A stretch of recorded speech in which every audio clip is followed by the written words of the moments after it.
Oh, there he goes. Paul Levesque. And the best creative idea he could possibly come up with.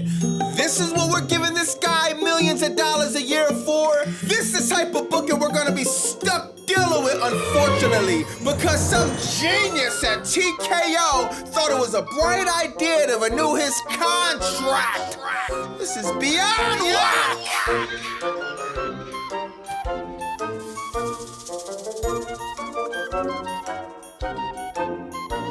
Oh my God, WWE went from storylines to sponsorships, from creative to commercials, from moments that gave you the rock goosebumps to moments that give you the Gingerbread Man! Man, I really hope these guys aren't scared of heights, because the fall from grace is gonna be a long one. Last night was a complete embarrassment for professional wrestling as a whole. The final segment of Crackdown ended with a funeral for the Gingerbread Man mascot, and they spent 3 hours building this lifeless moment with stupid segments all night. Throughout the show, they got the whole staff of catering walking by the casket looking sad. Johnny Gargano pops up, continuing his humiliation ritual with Sami Zayn. They even did a disrespectful vignette showing classic moments in WWE and used AI to put the Gingerbread Man in them, like the DX segments or the segment with Macho Man Randy Savage and Elizabeth.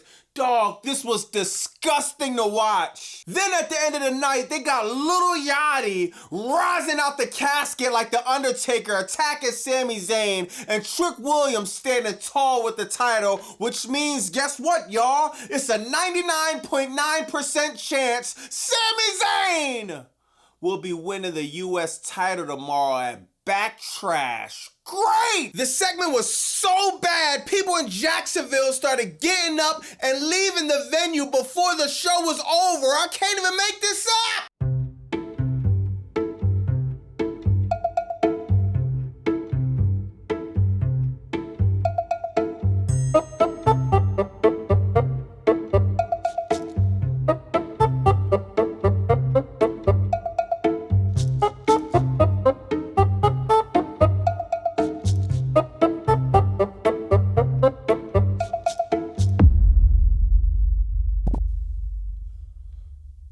Bad, y'all. I'm just looking around because it's obvious this company is completely lost it. Trick Williams, one of the best thing on this show, you find a way to completely ruin it. Man, I can see now Trick Williams was in the back signing his contract to the main roster. Paul Levesque going telling him a bunch of lies. Oh, we're gonna make you into a big star. Oh, Trick Willie, we're gonna have you in the best segments possible. Dog, give me a break. You told him one thing, then did another. But if you think about it, it's ironic though. Triple H, Trick Williams! Bro went from Mr. Lemon Pepper Steppers to creatively walking around barefoot. And the booking is weird and cooked. So news broke that John Cena said his Backtrash announcement is gonna shock the very foundation of WWE. And I'm like, oh my gosh, here we go again. Triple H thinks he's slick, y'all, and I don't know why Cena's falling for it. Paul Levesque knows he's been getting heat from the past few years from being Mr. Main Character Syndrome, always still in the spotlight, always making these giant announcements nobody cares about. So what does he do? Call John Cena, hands him a blank check, and tell him to go smile while delivering another BS announcement, because he know the fans still love Cena and people will let him slide. But mark my words, if Cena keeps trying to be the face of a company that clearly only cares about profit, this ain't gonna end good for him long term, dog. People will start turning on Cena. What's the announcement gonna be anyway? Another sponsorship with brands nobody cares about? What's the announcement gonna be? Another celebrity getting shoved into the main event? What's the announcement gonna be? Another way for TKO to stuff their pockets with more millions? How much y'all wanna bet whatever the announcement is, it got something to do with the fans spending more money in? My bad, y'all. The screen was blurry and y'all couldn't see. Wait, Wait, that got me thinking. Can't see? That got me thinking of what WWE is doing to the fans. Trying to wrap us blind! And it's crazy. What do I look like? LA Knight or something? I'm not stumbling and bumbling all over the place. Ah! Why you say that, Bobby Monsoon? Think about it. Not stumbling and bumbling? I ain't falling for it! Cena, when you come out with this announcement, leave the tight suit in the closet, go grab some scrubs and borrow their defibrillator too, because that's the type of shock WWE's gonna need to come back to life. So just when I thought I was in a clear, I had my feet up, relaxing, summertime's approaching. You know your boy Bobby Monsoon love the BBWs. I was getting ready to hit the beach, man, try to check out some potential prospects. I got hit with some unfortunate news that ruined my whole day. So Swerve Strickland apparently got me on some list of people he feel like he gotta hurt this year, and man, I just don't get it. I ain't do nothing. Swerve came back and something just don't feel the same, man. First he got in a feud with Kenny Omega, and after Kenny Omega finally recovered from being hurt, Swerve immediately tries to take him out and end his career indefinitely. Then he turns around, goes after Brody King for no reason, tries to crack his skull with a Swerve stomp with a cinder block. Now he's targeting Bandito, Bobby Monsoon, and a list of others. Dog, this dude is a psychopath. Swerve is really running around here obsessed with wanting power. The only power this guy should be associated with should have Ghost, Tommy, Tasha, Tariq, and Kanan in it. You can even check it out on Stars, Swerve. They got about 4 or 5 seasons. You can binge watch. Dog, giving this guy power over anything in professional wrestling will be a detriment to the business. I'm not capping. I would literally give my drunk uncle that has a gambling problem power over, I don't know, the family budget! Then let this dude have any type of power. Remember he wanted to be the EVP? He was gonna turn that from executive vice president to evil, violence, and problems for AEW as a whole. Oh, why you say that, Bobby Monsoon? Exclusively on BobbyMonsoon.com. Y'all asked for it and it's here. The Why You Say That t-shirt. I want to thank everybody that's copping the merch, that's liking, commenting, subscribing, hyping, everybody in my lives multiple times in the week, all the people in the chat. I want to thank everybody, man. Y'all really helped the channel grow. Thank you from the bottom of my heart. BobbyMonsoon.com. And Why You Say That shirt now. Back to the content. Crackdown started off with my man Fatu in the middle of Florida with some army fatigues, boots, and a skelly in 80, 90-degree weather. This is crazy, man. But he does a segment with the Usos, and they basically do the same. Click, copy, click, paste, click, copy, click, paste. God, dog. Just the same thing we seen the week before this, then the week before that, then the week before that, then literally 4 weeks of the same promo. Them telling Jacob Fatu, don't go after the title, Oos. Don't go after the tribal chief, Oos. Jacob Fatu telling Jey Uso and them, oh man, I need this for my family, Oos. Bro, whatever, bro. I'm just ready for the match, Jacob Fatu versus Roman Reigns. Now, I ain't gonna lie, dog. This is not as predictable as I thought it would be, man. I could have swore that Roman Reigns was going to beat Jacob Fatu. It's not even anything to really think about. But to be honest, I don't know if that's always true, man. Jacob Fatu could pull this off, bro. He been beating up Roman Reigns week after week after week. Roman Reigns is not going to be on WWE programming, if I'm not mistaken, whatsoever for the month of June. Are we going to really hold the title hostage all June? What's the worst that could happen? We'll see what happens with that, man. I'm actually interested in this match now, to be honest, y'all. Next, you got Tiffany Stratton going over Kiana James. Dog, I don't know why the women's roster tonight was like unbearable to watch, dog. This segment and the other segment. Tiffany Stratton, it was a cool, solid match, I guess. The storyline just sucks. Why would we care about Julia and Kiana James having a little beef? Or whatever you want to call it, dog. Why would we care, bro? Why would we care about Tiffany Stratton being a United States champion? Why? Why is back trash going on tomorrow? And if I'm not mistaken, I don't think they have any women matches because they don't have any women creative that they've done over the past few weeks. This is embarrassing for this company. Next, you got Solo Sonoa, Bachelor, Jeff Nye, and Hakuna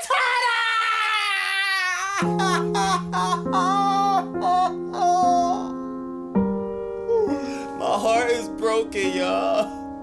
I won't be able to do the Hakuna Matata anymore, man. I don't know if I gotta think of a new version. I don't know if I don't know what I gotta do.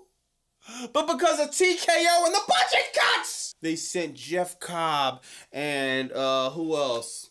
Tonga Loa out the company, and it's unfortunate, man. Hopefully them dudes cook on the indies, all jokes aside, man. These are two great wrestlers. And I just hated how they was booked with the MFTs, to be honest. But I think they'll be good with the indies, and hopefully AEW or somebody picks them up and they continue their wrestling. But moving forward, you got Tyler Tonga and Damien Priest in the match. This was kind of a cool match, to be honest. Two heavyweights going at it. Tyler Tonga is solid in the ring, man. I think he's fire in the ring. You know, Damien Priest, he's A1 in the ring. We all know his in-ring ability, and I guess, I don't know, bro. This storyline is just, it's not the worst thing ever, but it's like, it's not the best thing ever either, dog. They don't ever have Solo Sakoa in a storyline where I'm on the edge of my seat, man. Outside of Roman Reigns, the second he went by himself, I think the last time I was on the edge of my seat with anything doing with Solo Sakoa was when he fought Roman Reigns at the Raw on Netflix premiere. After that, the booking has been completely horrible. Now, shout out to Solo Sakoa, because more times than not, he's turning lemon into lemonades, bro. And these not even real lemons. These are fake lemons. Lemons you get from the toy store or something like that. Artificial lemons. He's somehow out of thin air making it in a lemonade. So shout out to you, sir. But man, the creative sucks for this. So, you know what I mean? He goes over on Damien Priest. They about to beat Damien Priest up. Then you got Royce Keys coming to save the day. Do I love the booking of Royce Keys right now? Absolutely not, bro. Am I happy he's not in catering and he's at least in multiple segments and it's at least they're trying to figure something out? I'm cool with that, bro. So I'm going to just be patient as far as Royce Keys. Y'all know I want to see bro be booked good, man. I want to see them do a better job than what Tony Khan was doing at AEW. And Tony Khan was doing a solid job, if you ask me. He had him in the ops. He had him as an enforcer. He was fighting Hangman Adam Page, I think, at the main event of Dynamite. Remember, they was fighting all over the arena? Bro, he was cooking in AEW. He just wasn't at the top of the card, man, where he really deserves to be. Bro is a workhorse, man. WWE, hopefully they could get it right. Next, you got the African-American Nightmare, Raheem. Cody Rhodes coming out, and it's just like, bro, I don't know, Cody. Like, you're supposed to be QB1, right? Okay. You're supposed to be the undisputed champion, right? Then why are you in the middle of the show? Why is the Gingerbread Man getting more segments than the undisputed champion? Why is the Gingerbread Man getting more TV time than Raheem? QB1, what? Come on, bro. Dog, he has a segment with Paul Heyman. This was just complete lifeless, dog. Gunther, he comes out, tries to choke out Cody Rhodes. Gunther does the same exact thing. It don't matter on what show he's on. Raw, Crackdown on Raw. He's going to come out. He's going to try to choke somebody out, and either two things are going to happen. He's going to successfully choke you out, or he's going to unsuccessfully choke you out. That's the only two things this guy has been doing. Think about it, y'all. After he beat AJ Styles, right? It was Dragon Lee he's choking out. Then it's Seth Rollins he's choking out. Now it's Cody Rhodes he's choking out. Click copy, click paste, Triple GPT glitching with the booking with Gunther. Dog, oh my God, this sucks. Cody Rhodes winds up beating him up. Gunther standing there looking like a fool. Cody Rhodes, he's trying to get this line over. I'm easy to find, but But I'm not hard to beat. Shut up, Cody, dog. That line sucks. Stop saying it. It's not a cool slogan. I know WWE is chopping at the bit. They're turning it into a t-shirt nobody's gonna wear. Next, you got Ricky Saints beating up Matt Cardona, going over Matt Cardona. And it's like, now I'm just caught in between like a rock and a hard spot with this one, to be honest, dog. I'm happy Ricky Saints won because he's new. He gets a lot of heat online. People don't like him for whatever reason. I don't see nothing too bad about him. I say give him a chance, you know what I mean? He's trying to get his footing on Crackdown. Matt Cardona, he's one of the guys he could go over to help him do that. Cool, bro. Another part of me just feels like, my God, why can't WWE even try just a tiny bit? Dog, if you make Matt Cardona just a 0.5% of what he was doing on the indies, do you know this show will be 100 times better? Do you know this show will literally have some life in it? Just a 0.5% of the indie god character he had on the indies that gotten over, the reason why he's even back in WWE. I don't know why they don't take that and just build on that. Instead, this is Zack Ryder that just changed his name to Matt Cardona. And dog, it's like WWE is not even trying. Anyone that has potential, anyone that has some type of creative, some type of way to get things over, they deviate from it and they go to the worst possible ideas. Ricky Saints beat Matt Cardona. Nobody cares. Next, you got a cringe segment with just all the women's division in one ring. WWE outside of Julia, Kiana, and Tiffany Stratton. WWE, just like I said on my live, when you stuff the washer machine and none of the clothes get clean, they're straight stuffing all the women on the WWE roster in the same cycle. And it's just like, oh my God, bro. Like, how, why, what, where, when?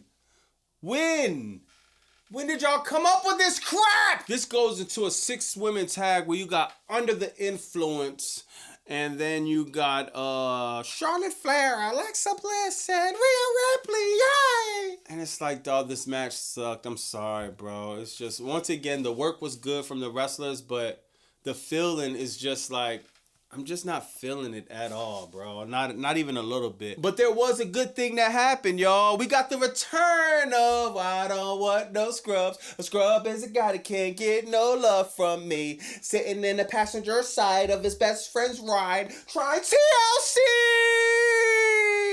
Made a return. T-Boz left eye and chilling. Made a return, and I ain't gonna lie, y'all. I'm happy to see TLC back, man. For real, dog. They came back to the women's division. Hopefully they get booked strong, man. I know I be joking around a lot, but I like Michin, B-Fab, and y'all know I love Jade Cargill, man. So hopefully the creative thinks of anything that just doesn't suck, then I'll be pretty cool with that. But you know, my faith is not, my expectations are low, so we'll see. Next, you got my man Royce Keys going over Tama Tonga, and now they keep doing this storyline of Solo Sakoa trying to recruit Royce Keys. Tyler Tonga, he was trying to help. Solo Sakoa's like, nah, let bro figure it out. It's just like, it's lifeless. I'm not going to lie, bro. It's just like, no one cares. This episode is one of the worst crackdowns of all time. Royce Keys, I would have Royce Keys be a bodyguard for Nick Aldis or something like that. Like, have Royce Keys just, dog, why is Danhausen getting more TV time than Royce? They got Danhausen in the back with this fake I don't know, like he's got this science lab that they made in the gorilla or whatever they made it at, and it's like a part of me thinks it's cool, but another part of me is like, God, dog, if we gotta pick one, y'all. We're either gonna do the Danhausen stuff or we're gonna do the Gingerbread Man stuff. When it's both of them, oh my God, it makes me want to snap. This is a circus act. Speaking of circus acts, that takes me to the worst segment in Crackdown history, maybe one of the worst of them. You got the big dog yard where they smeared the dog food on Roman Reigns. You got This Is up there, And they probably got a few more up there. This has to be top 5 worst segments of all time, bro. Congratulations. What a way to put a coffee stain on Trick Williams' resume. Great. This sucked, bro. I'm sorry. He got a choir out there. He's in all black.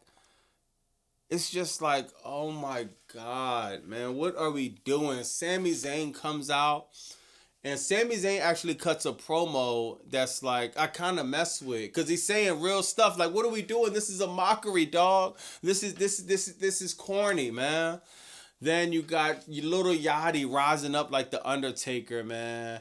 Him hitting Sami Zayn with the cane. It's just like, oh my God. Trick Williams beat Sami Zayn up. So you know Trick Williams is going to lose the United States title. We're doing this, but you got Carmelo Hayes somewhere in catering. You got Ilya Dragunov somewhere lost backstage. If they even bought him a ticket to go to the event. Dog. Let me know in the comments what y'all think about this. This crackdown was draining. If you watch my live, you see I done broke my table. I wound up getting something from upstairs and, you know what I mean? Being able to, you know what I mean, finesse a new setup for the time being. I got to get a new table. I had to get a new phone. Dog, when is it going to stop, bro? This is literally stressing me out, dog. This is stressing me out. How can dog, I can't keep doing this. This was one of the worst crackdowns I've seen in my entire life. People that, dog, that love WWE, that put damn near everything on. I see them on X. I see them on Instagram like, my God, this sucks. They got people actually walking out of the venue. People were leaving. Jacksonville. Shout out to Jacksonville. Y'all deserve much better than that. Let me know what y'all think in the comments, dog. Tomorrow we got back trash. We got the foundation. The announcement's gonna shock the foundation. You sure? Oh, we got another mystery man for Danhausen. Back trash will be trash truck juice. Unfortunately, make sure y'all tap in on a live. I'm going to really try everything in my power. I'm going to drink some chamomile tea. I'm going to make sure I don't drink no coffee. I'm not going to be wired up. I'm going to really try everything in my power to get online and act like I got sense, bro. Because it's just like, I don't want to act belligerent online. I don't want to be sitting here cursing. I know some kids are watching. I don't want to be breaking my stuff, dog. I got my mic, like, y'all see I got a dent in my mic, bro. This ain't cheap. This is drawing, bro. This is drawing. Dog, I hate the Fed. What TKO just turned WWE to is heartbreaking. Let me know in the comments what y'all think about that, man. It's Bobby Monsoon, 2 on fire. Like, comment, subscribe.